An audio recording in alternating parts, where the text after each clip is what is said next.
Okay, good morning, everyone. Thank you for being here.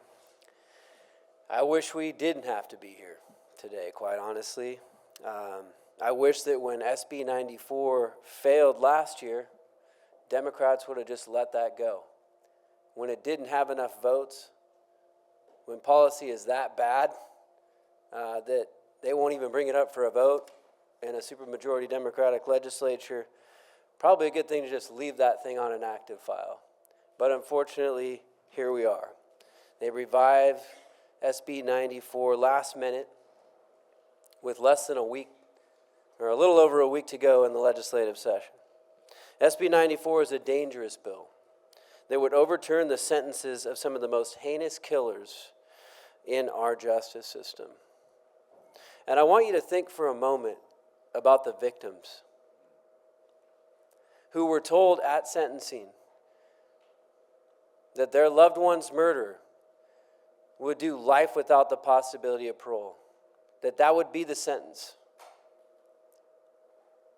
Many times, the death penalty was not sought, and instead they said, well, we'll accept a sentence of life without the possibility of parole. And they were told you will never have to go to a parole hearing and have to relive this all over again. They were told that by our justice courts. And the proponents of SB 94 want to turn that all upside down and say, no, we actually are going to take you back, make you relive that all over again, and have parole hearings that were never supposed to happen. These are some of the most heinous crimes. You don't get life without possibility of parole without committing some of the most heinous murders. That's who this has been reserved for. So let's remember that. And let's remember those victims when we're talking about this proposal.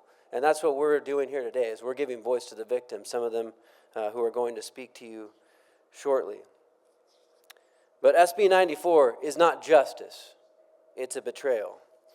SB 94 supporters claim that their amendments will involve victims' families in the parole process. But that's one of the worst things about this bill, actually. These families were promised they wouldn't have to face that killer again. They were promised justice, and they're not getting it if they move forward and pass SB 94. Many people have actually already had to do this because we already did this for juvenile murders. And there are families right now, because of bad policy that was passed out of this state, that have already had to go through this. Now they want to expand it. And make no mistake, they're saying now, 1990 or earlier. They'll be back with a bill in a few years. If this passes, they'll be back with a bill in a few years that says, let's move it up. Because in reality, what they believe is that these people should be eligible for parole. They believe they should be released from prison. And they should state truly what they believe and say that to the victims. Say that to the victims. Stop hiding. This bill isn't just bad policy, it's an affront to the very concept of justice and to every person who has suffered at the hands of these criminals. We must keep our promise that these murderers will remain behind bars and where they belong. And let me end with this, because I think it's important. We're missing a lot of members today. They're at the Democratic National Convention. We are on the verge of Kamala Harris becoming the Democratic nominee for president. And I think it's an important question to ask. Where is Kamala Harris on SB 94? Where is Kamala Harris on these so-called criminal justice policies that have been passed here in California? Because we're hearing a lot about how she's a prosecutor. And I know where the prosecutors in this state are. They're against this bill. But where is Kamala Harris? She should be answering these questions. And Democrats in this legislature should be willing to stand up for the policies that they're pushing and be held accountable for them. But we have someone who is about to, be nominated for president that won't say. Where is she at on these policies? I think it's important. And the media needs to start asking these questions and getting answers. And all the way down. And this legislature, are they going to take this bill up? I really don't want them to, but I kind of hope they take it up because people need to know where they're at on these issues. And I hope we take it up and people have the courage to vote no and say enough is enough. It's time to stand up for the victims.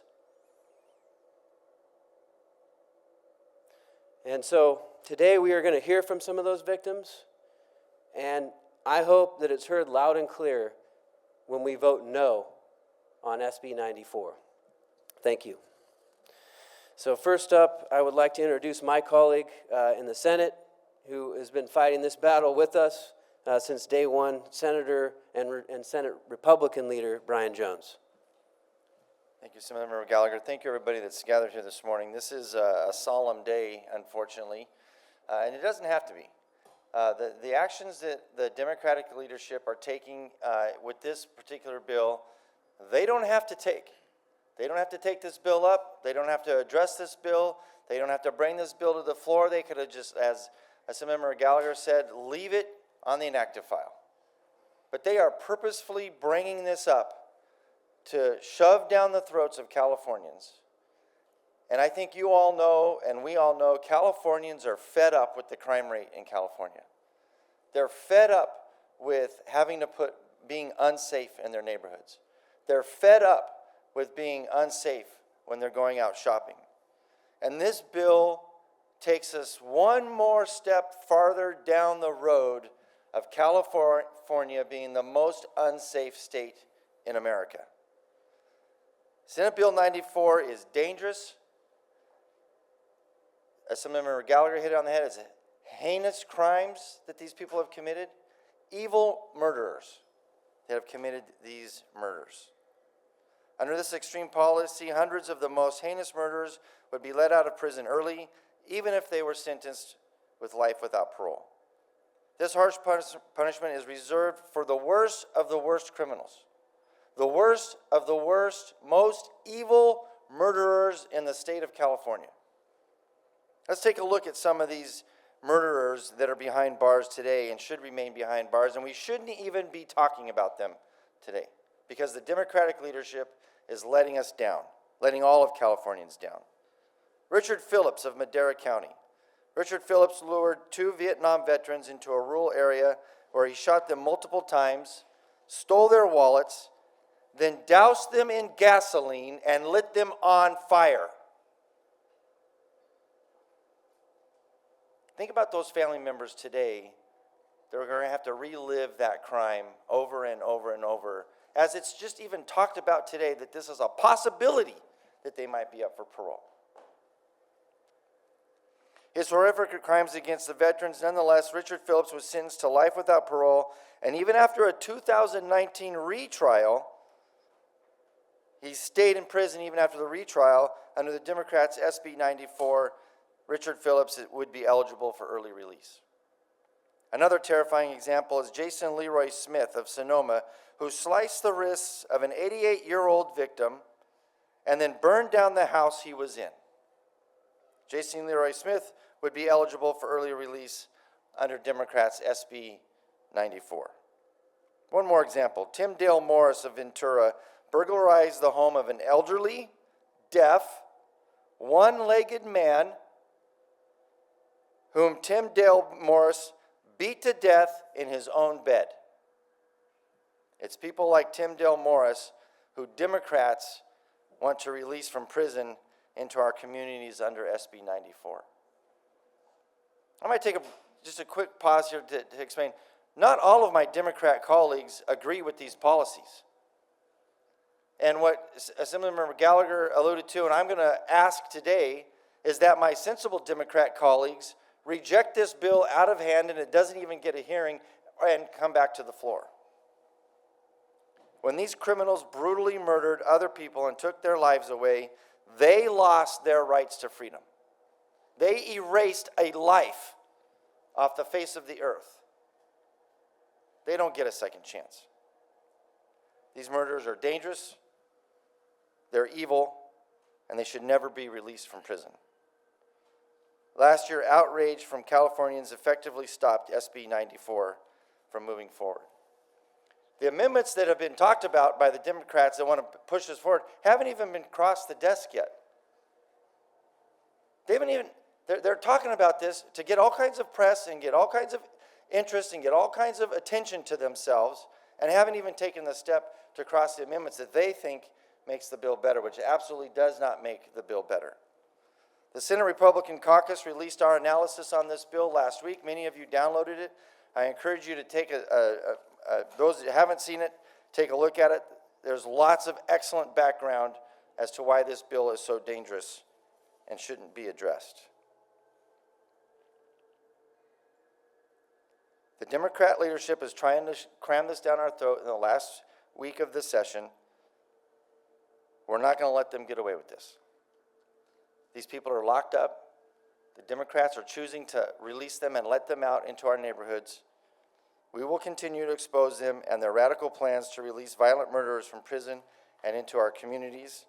I want to thank the media here today for covering this. This is an important issue for all Californians, and I hope every single Californian, all 39 point whatever million Californians, are paying attention to this, and let every single assembly member and every single senator know no on SB 94.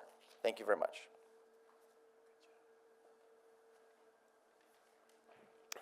Thank you, Senator. So I next want to invite up first a victim.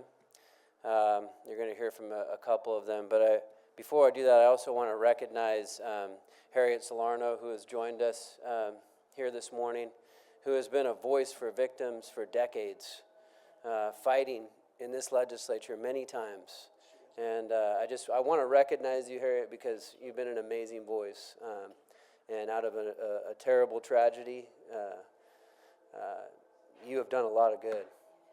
And so we appreciate you, and it's great to have you standing here beside us today.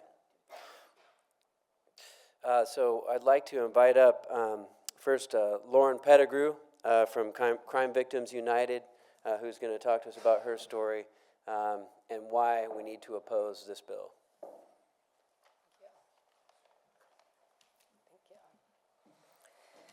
Good morning. My name is Lauren Pettigrew. I'm with Crime Victims United. I'm honored to be here as a voice for the victims and their surviving families. Victims of the most horrific murders in California, especially the ones where a special circumstance has been convicted, were promised by a judge that their killers would never be released and that they would never have to fight for justice from a parole board hearing. This is known as life without parole, otherwise known as LWOP. I'm one of those family members. My brother was a victim of a special circumstance murder in 2007, and all three of his killers are serving life without parole. Only criminals convicted of the most heinous murders would benefit from SB 94. They are guilty of first-degree murder in at least one of the 22 special circumstances. Examples include murder involving rape, kidnap, torture, arson, murder because of your race or religion, murder for money, murder with multiple victims. And it's because of the severity that these punishments are the life without parole, at minimum. The only reason SB 94 does not apply to cases after 1990 is because of the difficult 2/3 vote needed to overturn the California voters. However, SB 94 feels like a stepping stone to releasing the sponsor's son who murdered my brother out of prison. At 22 years old, my brother's life was claimed abruptly by 3 individuals who chose to brutally murder him in his home. My family has been broken for nearly 17 years. We are truthfully haunted on a daily basis by what happened to him. Imagine having your only son or only sibling ripped away from you at the hands of another. We miss him and his big bear hugs every day, and we wonder what could have become of his life. My kids will never know their Uncle David, and one day I will have to tell them about the horrible people that killed him. And I hope when that comes, I can still say that you don't have to worry, these people will never be released. To hear that Senator Cortese has revived this horrible bill again is a total slap in the face to victims who were promised by a judge that their killers would never be released. It is a punishment that gives families like mine some closure. Senate Bill 94 is opening up the nightmare and anxiety of having to go back to court and see these monsters again, followed by the possibility of a lifetime of parole hearings. I am disillusioned and anguished, wondering when can victims mourn quietly for their loved ones without worrying about legislation that will reopen the wounds from their past. A prison sentence is about justice and a real consequence to which we should be able to depend on, and victims have a constitutional right to finality. No one at CVU is against these murders seeking to become a better human being behind bars. There can be nobility in that, and helping others who are going to get out of prison become better people is a noble cause. But we also have to have accountability in our society, especially for the most heinous murders. I urge Democrats to not overturn the hard work that our court systems have put into these cases, and put yourself into our shoes, and please vote no on SB 94. Thank you.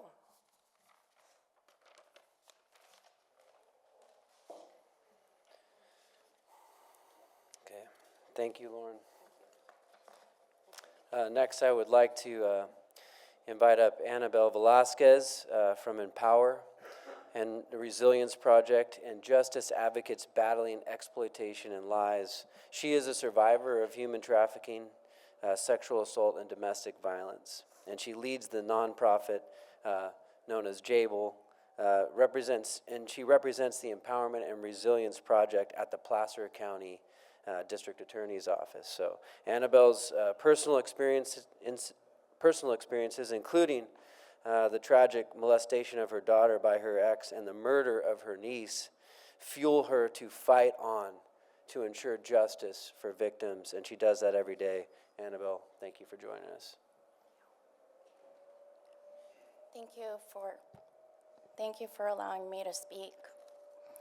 SB 94 isn't just about resentencing low-level offenders. It's about rewarding people who have committed horrific crimes that have destroyed families and shattered lives. We're not talking about minor mistakes here. These are individuals who have inflicted unimaginable pain, leaving behind victims who will never fully heal, and some who are no longer here because of these monsters. And now we are being asked to give these criminals a chance to walk free, despite the horrific nature of their crimes, all because they've supposedly served enough time and are no longer considered a threat. But what about the victims? Where's the justice for them? SB 94 spits in the face of the lifelong suffering these families have endured. These just aren't criminals. They are monsters who have committed atrocities that tore families apart and left scars across generations. This bill would drag victims and their families back into the nightmares that they have fought to escape, reopening old wounds just to give these monsters another shot at freedom. We can't bring our loved ones back, but we absolutely cannot let these monsters get off the hook for the devastation that they have caused. Our justice system must stand firm in protecting victims and delivering real justice. SB 94 would turn that system into a tool for criminals, not a shield for the innocent. We need to stop this bill and stand up for those whose lives were destroyed, not the ones who actually destroyed them. Are we really going to turn our judicial system into a joke and confirm that California has become a criminal's paradise? Please do not pass SB 94. Thank you, Annabelle. Next up, I would like to introduce a sheriff here in California who has been battling and trying to ensure that we have the resources and that we go out and enforce and ensure that there is justice for families. He's done a tremendous job on that front. Riverside County Sheriff Chad Bianco. Good morning. I'm Riverside County Sheriff Chad Bianco. As I stand here this morning in front of all of you, I am torn between being in awe of our beautiful Capitol building and complete disgust for what goes on inside these walls. For more than a decade, Californians have suffered through an obviously failed social experiment of decriminalization, decarceration, and anti-law enforcement rhetoric. Californians are no longer safe. Our children are no longer safe. All because of a purposeful destruction of public safety in California by a progressive agenda from inside this building. For over 30 years, I have interviewed rapists, child molesters, and murderers who have committed the most heinous crimes you can imagine to another human being. They are not wired like you and me. They have and will always have zero respect for other people and for human life. They were convicted by a jury after hearing all of the evidence, who decided that these crimes were so heinous, the person convicted was handed a sentence that is reserved for only the worst of the worst. Reserved for the criminals who must be kept away from a civilized society to prevent further victims. I have looked into their eyes. I have listened to them speak their thoughts. These criminals will never be rehabilitated. We are here today to address nothing short of lunacy. It is more important for Governor Newsom, Lieutenant Governor Kounalakis, Attorney General Bonta, and Assembly and Senate leadership to make cell phones in schools a crime than it is to keep violent murderers, rapists, child molesters, and kidnappers out of our communities. They repeatedly mislead you by referring to them as low-risk offenders. Make no mistake, SB 94 has nothing to do with low-risk offenders. SB 94 refers to the worst of the worst, top of the food chain, violent criminals who have committed heinous crimes. Justice is supposed to be about victims. Justice is supposed to be about victims' families. Justice is about a criminal justice system that protects Californians from those who do us harm. There is no place for lawmakers, politicians, or judges who do not understand that. There is no place in California for leaders who are not committed to holding criminals accountable for the crimes they commit against society. SB 94 is a perfect example of a misguided agenda that disregards victims and law-abiding Californians in favor of criminals who prey upon us. California public safety is in crisis, and Californians are less safe every day. It is time we demand government leadership direct the political agenda in this building in a direction that keeps our children safe, keeps our businesses secure, and criminals behind bars. On behalf of my deputies, all California law enforcement, every victim of crime, every family member of a victim, every business owner, and every law-abiding Californian, I am asking for the retraction of this bill and the public acknowledgement and promise from lawmakers, Senate and Assembly leadership, our governor, lieutenant governor, and attorney general to end this misguided and failed social experiment immediately. This lunacy must end. Californians deserve so much better.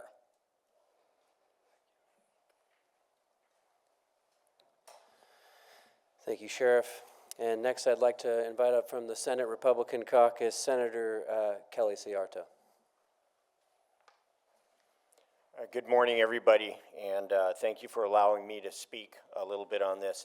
A lot of my talking points would just reiterate what you already heard. So I'm going to go more on a personal level and talk about the victims that have to go through the process of this parole hearings every year. People think, oh, you know, they're going to be involved in the parole hearing process. You know, and that's the assurance you get from these bills. That's what's written into them. However, a close family friend of ours that I grew up with, his 4-year-old was killed in 2003, I think it was. And her killer was sentenced to 25 years to life. Do the math. 9 years ago, he started getting his parole hearings. 7 years, they denied it for 7 years. But now we put in the law for 24-year-olds. If you were 24 when you committed it, you get another parole hearing. And if you're over 50, you get another parole hearing.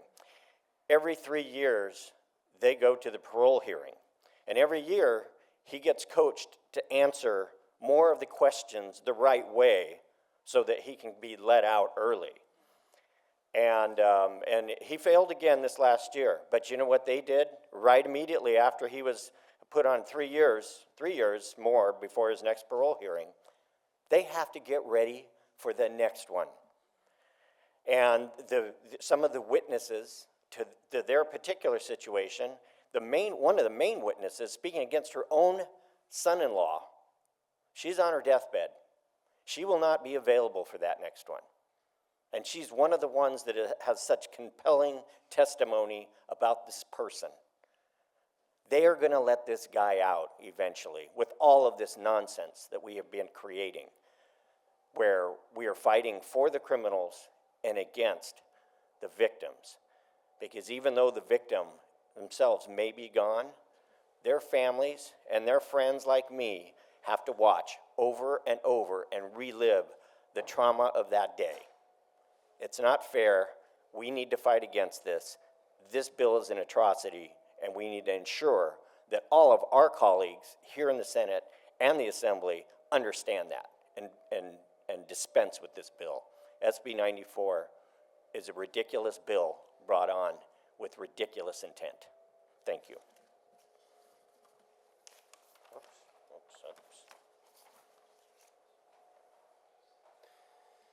Thank you, Senator. And last, we have my colleague in the Assemblyman and in the Assembly and a former prosecutor, Assemblyman Bill Asaley.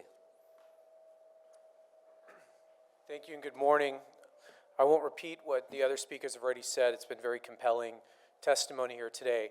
As a former local and federal prosecutor, I've worked firsthand with the victims and their families.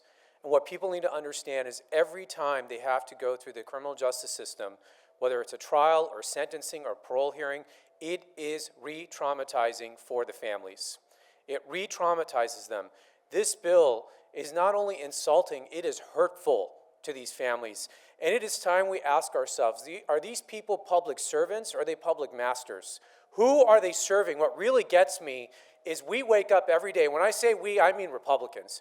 We wake up every day and we say, how can we make the people of California's lives better? How can we make life more affordable, safer? How can we make their life more convenient? These Democrats are out of control. They wake up every day and they say, how do we make criminals' lives better?